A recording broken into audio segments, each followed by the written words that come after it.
Bonjour, RC Fascar, nous sommes le dimanche 25 août et donc je vais un petit peu enchaîner les vidéos parce que donc comme je vous ai dit je vais à Bordeaux dans 15 jours et donc il y a beaucoup de vidéos qui vont s'enchaîner et donc je vais enfin faire cette vidéo sur ce vieil Arma Vortex BLS. Donc c'est un véhicule qu'on ne fait plus depuis très longtemps, que j'ai pu trouver dans un magasin où il traînait. Et donc voilà, je l'ai payé 200 euros. Bon, c'est assez cher pour un vieux véhicule qui n'est pas équipé de radiorécepteur, dont on ne trouve plus la majorité des pièces. Donc je vous mettrai le lien vers la fiche produit qui est sur le site RC Fascar. Donc il y a encore quand même des pièces qu'on trouve, mais voilà, je ne sais pas, je sais pas l'âge que ça date d'avant Horizon. Donc a priori l'importateur était Revel à l'époque, en tous les cas pour la Belgique, hein, donc Revel qui est une marque de maquettes à coller. Donc voilà, on va un petit peu voir ensemble déjà la boîte à l'époque, hein, où on présentait déjà. Donc les boîtes sont restées assez similaires. Donc je sais pas si la couleur, mais évidemment ici le, le téléphone nous donne quand même une couleur sympa. Elle est quand même un petit peu passée au niveau de la couleur. On voit peut-être ça. Non, non, ça donne vraiment bien avec le téléphone. Donc voilà, moteur brushless, cerveau étanche forcément. On n'a pas les mêmes roues à l'avant et à l'arrière, donc ce sera le cas sur le nouveau Vortex, qui comme celui-ci est en 4x2 au lieu de 4x4. Euh, donc voilà, les boîtes assez similaires, donc pas de radio, pas de récepteur, pas de batterie fournie avec ce véhicule. J'ai un petit peu cherché au niveau des prix, on était entre 250 et 300 euros. Une fois qu'il était équipé, donc les 200 euros, je veux dire, j'ai pas fait une affaire. Bon, voilà. Le but était de faire une vidéo, de le présenter, d'avoir un véhicule de collection. Donc voilà, il n'est probablement pas destiné à rouler. On va ouvrir la boîte. Parce qu'il y a encore des choses ici. Donc Facebook existait déjà, Twitter et YouTube, tout ça existait déjà, mais je pense qu'on doit se situer avant 2010. Donc vous voyez un petit peu, on est toujours dans le même genre de boîte. On devait déjà avoir 14 ans à l'époque pour pouvoir. Bon, ici il marque 67 parce qu'elle existe aussi en version BLX. Ici c'est une version BLS, donc on doit atteindre les 55 km/h, quelque chose comme ça. Et donc oui, ce que je voulais vous montrer, donc voilà l'état de la boîte dans laquelle je l'ai reçu. Je suppose que c'était pas comme ça qu'il devait avoir un carton autour quand même. Mais donc voilà, donc c'est la version rouge. Je vais le sortir. On va regarder s'il y a des choses en dessous de la boîte. Je ne sais pas. Oui, donc voilà, c'est la version rouge qui était présentée en dessous.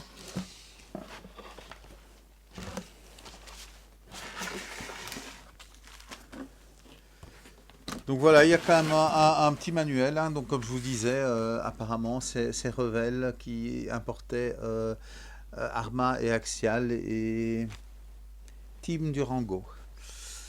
Donc voilà, on a la petite fiche technique, petite clé, toute petite clé, des compensations pour les amortisseurs et un pignon. Et donc, bon, bien sûr, il y a le manuel qui était commun avec le Rider. Je vais pas, bon, le but est d'un petit peu voir un petit peu comment c'était avant. Mais ce que je veux quand même vous montrer, c'est au niveau de l'axe moteur. Donc voilà, on est quand même sur un petit axe moteur. Donc on est, oui, oui, c'était un petit peu l'idée, hein, c'est que j'entendais tout le monde me dire c'était mieux avant. Donc comme vous le savez, moi je suis arrivé un petit peu dans le monde Arma en 2020. Et donc je voulais voir si effectivement c'était c'était mieux avant. Mais donc ici les biellettes, on est sur du 3 alors que sur les nouveaux Vortex, on est sur du 4. La même chose au niveau des tiges amortisseurs. Voilà, mais donc je vais d'abord un petit peu vous montrer la carrosserie qui est assez sympa, hein. Donc on est sur un véhicule vintage, hein. Donc voilà, beaucoup de décorations autocollantes. Euh,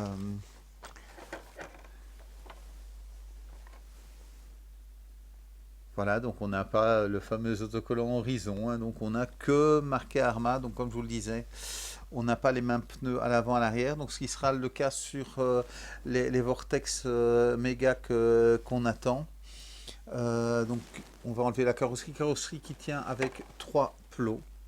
Ici c'est un trou pour l'antenne, donc l'antenne est à fixer.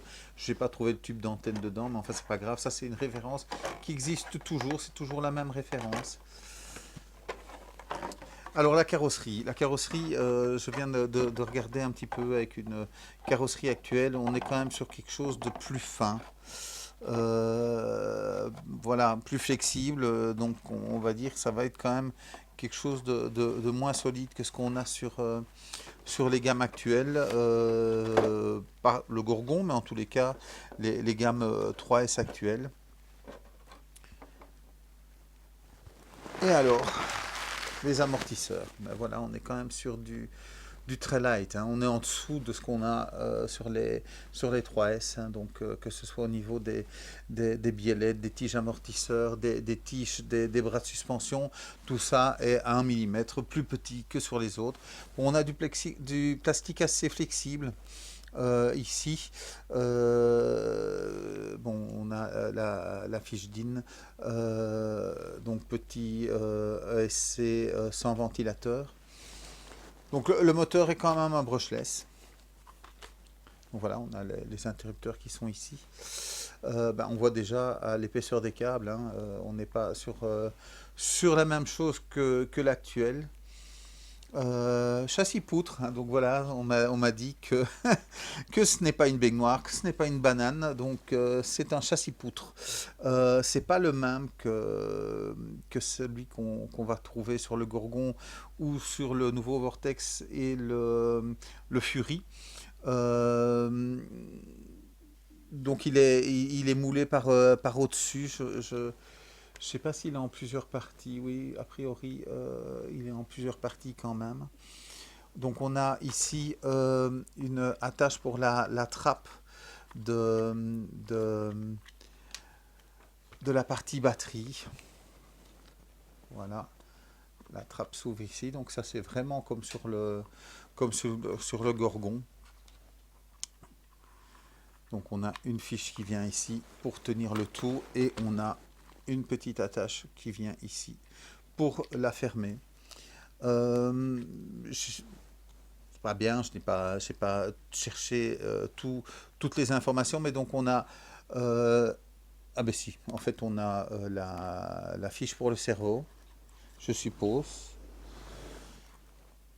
Euh,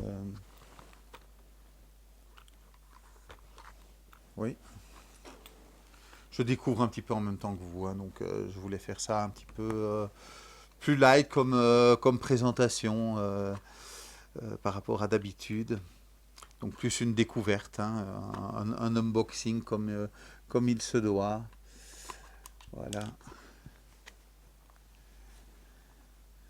Donc on a quand même les câbles. Non. Voilà, les câbles du cerveau passent ici. Et donc voilà, oui, c'est un des deux qui doit arriver alors ici. Non, lui il est déjà effectivement branché. Voilà, il faudra que je regarde, donc je vous dirai dans une vidéo future, effectivement, à quoi correspond ça, peut-être pour un ventilateur ou des choses comme ça. Euh, mais voilà, donc petit ESC. Donc voilà, tout un petit peu plus light. Donc Je sais que beaucoup reprochent beaucoup de choses à Horizon, mais je peux vous jurer que les équipes qui travaillent en Allemagne, c'est vraiment, ça fonctionne vraiment bien. Je ferai une vidéo au sujet des pièces détachées, parce que j'ai encore vu des commentaires sur les pièces détachées. Euh, Leur politique commerciale, je comprends pas. Voilà, donc pourquoi ils annoncent des véhicules tellement avant, pourquoi il faut tellement de temps pour les avoir. Est-ce que Arma existerait encore si c'est pas Horizon qui avait repris? Je sais pas. Je pense peut-être que non. Donc voilà. Ici, j'ai l'impression qu'il y a des choses qui sont fixées avec des petites goupilles. Euh, quand je vois comme certains se plaignent de la solidité des Arma actuels, Euh, je pense pas on peut faire le quart de ce qu'on fait avec un véhicule actuel avec ce véhicule-là. Euh, Maintenant, je ne connais pas toute la gamme de l'époque. Il y avait peut-être des choses qui étaient plus résistantes. Maintenant, voilà, oui, c'est un petit peu comme tout, hein. Je vous ai montré le Tamiya XR 311. Il y a de la nostalgie là-dedans. Je ne l'ai pas encore monté, mais il y a de la nostalgie. Effectivement, ben, c'est des véhicules qui ont probablement été les premiers véhicules que vous avez eus, donc le Rider ou le Vortex ou d'autres véhicules de l'époque, les premiers Granit. Mais donc voilà, ils ont vraiment évolué. Euh, bon, j'ai pu casser beaucoup et de me rendre compte, ben, d'abord je conduis mal. Après, il y a le pas de bol, hein. Donc, oui, on glisse mal, paf, on se prend un arbre qu'on aurait pu prendre 10 fois et là ça casse. Euh, mais quand je vois ce que certains font avec leur véhicule sans casser, ou d'autres qui ont cassé, mais voilà, enfin, il n'y a personne qui va dire oh, ben, j'ai juste touché un arbre et j'ai rien fait avant et ça a cassé. Vraiment, oui. En général, quand quelqu'un a cassé un châssis des V2 hein, en 4S, ben oui, il a fait un super saut, il est retombé sur une barre en métal. Donc oui, voilà. Je ne pense pas qu'on peut faire le quart de ce qu'on fait avec les véhicules actuels avec celui-ci. Euh, mais je reconnais qu'il y a une question de nostalgie de ces premiers véhicules. Celui-là va être collection, va aller chez Ben Arma sur son étagère. Euh, voilà, rejoindre, il a un rider, peut-être qu'on fera une vidéo avec le rider aussi pour un petit peu montrer. Mais donc voilà, donc c'est quand même, même allez, c'est vrai qu'on trouve peut-être plus les pièces détachées actuellement, toutes les pièces détachées actuellement, mais ce sont des véhicules à mon avis qui ont plus de 10 ans, voire peut-être 15 ans. Donc si je retrouve l'information avant de publier la vidéo, j'indiquerai à quel moment il était au tarif. Mais donc voilà, je pense que l'évolution des prix, parce que donc on parle de 250 à 300 euros avec l'émetteur et le récepteur, donc on va situer vraiment dans le prix de ces nouveaux euh, Vortex et Fury. Donc on va être par contre pas avec un, un moteur brushless, donc un moteur sans balai, mais on va être avec le même type de SC, on va être vraiment sur le même type de véhicule, où la batterie sera fournie aussi, mais c'était peut-être le cas sur ceux à 250-300 euros. Donc voilà, je reconnais que ces deux nouveaux véhicules peuvent paraître chers par rapport au Gorgon, mais le Gorgon était vraiment pas cher, hein, parce qu'on est avec un véhicule avec batterie qui est à 190 euros, 190 euros, je pense, et qu'un petit Mojave est 10 euros moins cher en Grom.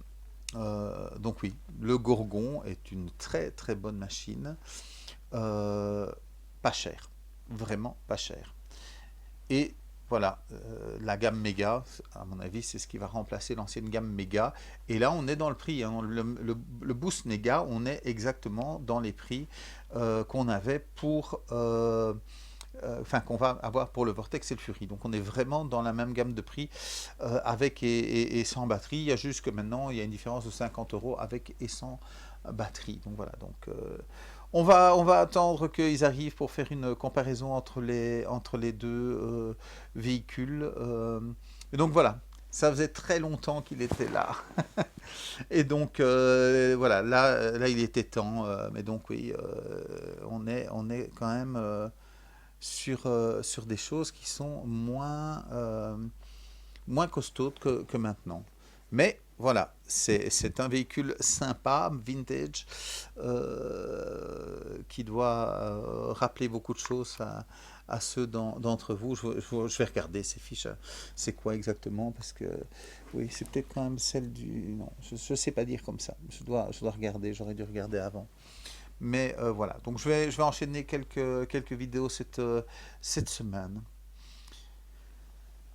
Mais donc voilà, comme ça vous aurez vu ce qu'il y a dans cette boîte. Euh,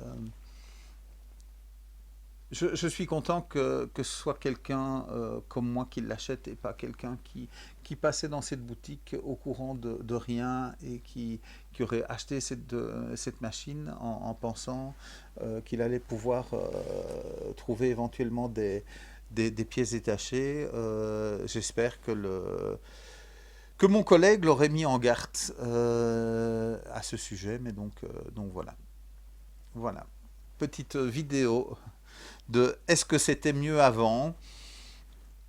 Ben, c'était avant et effectivement ben, c'était avec les technologies de l'époque, les besoins de l'époque, probablement une époque où le thermique était encore euh, fort présent. Donc voilà, donc c'était du RTR, enfin RTR, sauf qu'il fallait quand même rajouter quelques éléments. Mais par contre, au niveau suspension, malgré tout, c'est quand même très sympa, hein. Donc voilà, je ne pense pas qu'il roulera. Donc on va voir ça avec Ben Arma. On vous tient au courant si on décide de quand même le faire un petit peu rouler, peut-être trouver un indoor pour pas le salir et pas l'abîmer. Donc voilà. C'était donc le Arma Vortex BLS Vintage avec RC Fastcar. Je vous souhaite une très bonne fin de week-end. Donc il est 18 h à peu près ce dimanche. Et voilà. Salut, salut!